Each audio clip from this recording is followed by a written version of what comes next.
Զանգեզուրի միջանցք թե Trip մինչ բանավեճը շարունակվում է ձևակերպումների շուրջ, Ադրբեջանը հայտարարում է, որ իր բնորոշմամբ միջանցքի շինարարությունը սկսվել է Նախիջևանում։ Այս եւ Ադրբեջանում տեղի ունեցող հայկական շահերին առնչվող եւս մի քանի թեմա կքննարկենք Հայլուրի տարածաշրջանային վերլուծաբան ադրբեջանագետ Արման Բադալյանի հետ։ Բարի երեկո, Արման։ Բարի երեկո, Լարա։ Ուրբաթ Ադրբեջանի երկաթգիծ ընկերությունը հայտարարեց, որ Նախիջևանի երկաթգծի նախագծման եւ արդիականացման աշխատանքը ավարտվել է ու Հայաստանի սահմանի մոտ գտնվող Սալամալիք կայարանից սկսվել է շինարարությունը։ Կարող ենք համարել, որ Թրամփի ուղու շինարարության մեկնարկը տրված է։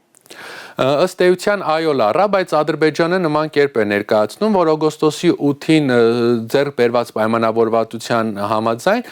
կառուցում է Զանգեզուրի միջանցք։ Այսինքն Ադրբեջանը չի լսում Հայաստանի իշխանությունների հորդորները այն մասին, որ դադարեցնեն կիրառել Զանգեզուրի միջանցք տերմինը եւ Թրամփի ուղի արտահայտությունը կիրառում է միայն Վաշինգտոնյան համաձայնագրին հղում տալով։ Ադրբեջանը հույս ունի, որ գոնե մինչև եկող տարվա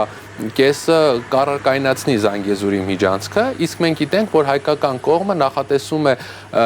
Թրամփի ուղու աշխատանքները սկսել եկող տարվա կեսերին։ Ադրբեջանի այս շտապողականությունը ամենայն հավանականությամբ պայմանավորված է նրանով, որ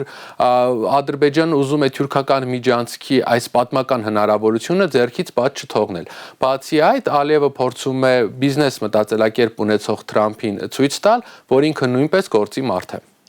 Արման, Վաշինգտոնի առաջ գերազանցիկ աշակերտ ներկայացող Ալիևը շարունակում է ռուսական ազդեցության օջախներ փնտրել երկրի ներսում եւ ճնշել դրանք։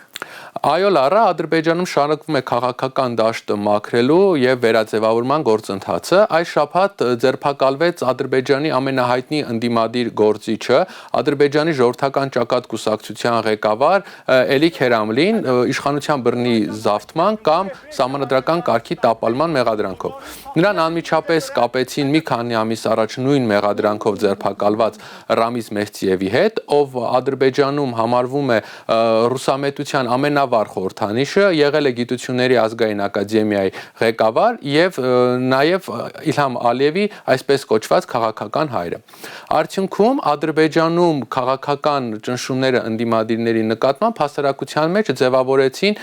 հակառուսականության տրամադրություններ։ Արման, արդյոք Ադրբեջանի բռնած այդ հակառուսական գծի հետ է կապված Ադրբեջան-Վրաստան հարաբերություններում վերջին սրացումը։ Ինչպես գիտենք, երկար ժամանակ վրացական մաքսակետերում կարծես միտումնավոր արգելափակել էին ադրբեջանական բեռնատարները, ինչը բողոքի մեծ ալիք էր բարձրացրել։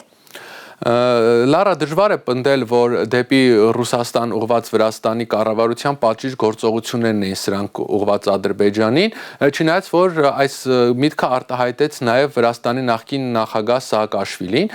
Նա բանտից հայտարարություն տարածեց, որտեղ երևում էր, որ Մոսկվան է մեղավոր այս վրաց-ադրբեջանական հարաբերությունների սրացման մեջ եւ Փաստորեն Ադրբեջանին էլ հասկացրեց, որ խնդիրը պետք է գտնել այլ վայրում, այլ ոչ թե Վրաստանում։ Իհարկե այս հայտարարությունը շատ արագ տարածվեց ադրբեջանական լրատվամիջոցներով եւ ադրբեջանցիներին էլ ավելի բորբոքեց,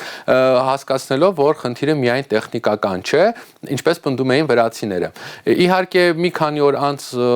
այս հարցը լուծվեց, բայց ամեն դեպքում խնդիրը մնաց օդում կախված, որովհետեւ մենք տեսանք, որ տարածաշրջանի տարանցիկ ուղիները շատ փխրուն վիճակում են եւ հնարավոր է, որ նման խնդիրներ առաջանան անգամ լավ հարևանների կամ վստահելի գործընկերների միջև։ Շնորհակալություն Արման, սիրելի հայրենակիցներ, մեր երկրորդ տաղավարում էր Հայլուրի տարածաշրջանային վերլուծաբան ադրբեջանագետ Արման Բադալյանը։